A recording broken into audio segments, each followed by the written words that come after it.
Assalamualaikum warahmatullahi wabarakatuh. Perkenalkan, nama saya Cahyani Mawar Ayu Lestari dari kelas 11 akuntansi 3. Perkenalkan, nama saya Nanda Ulaswi dari kelas 11 AKL 3.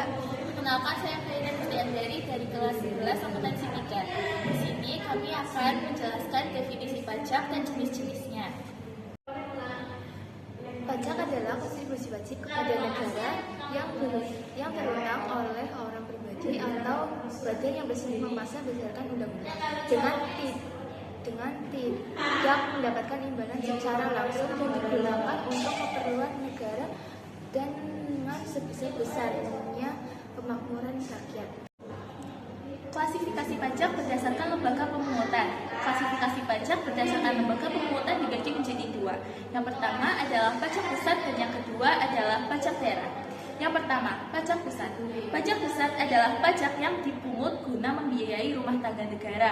Contohnya adalah pajak penghasilan, pajak pertambahan nilai, bea masuk, bea keluar, dan bea cukai. Yang kedua adalah pajak daerah. Pajak daerah adalah pajak yang wajib dibayarkan penduduk pada suatu daerah guna memenuhi kebutuhan pemerintahannya. Pajak daerah dibagi menjadi dua, yaitu pajak daerah tingkat pertama atau provinsi dan pajak daerah tingkat kedua atau kabupaten. Contoh dari pajak daerah tingkat pertama atau provinsi adalah pajak kendaraan bermotor dan bea balik nilai kendaraan bermotor. Contoh dari pajak daerah tingkat kedua atau kabupaten adalah pajak perhotelan, pajak restoran, pajak bumi dan bangunan. Jenis pajak berdasarkan cara pemungutannya dibagi menjadi dua, yaitu pajak langsung dan pajak tidak langsung. Pajak langsung adalah pajak yang bebannya ditanggung sendiri oleh wajib pajak dan tidak dapat dialihkan kepada orang lain. Contoh, seorang anak tidak boleh mengalihkan pajak kepada orang tuanya.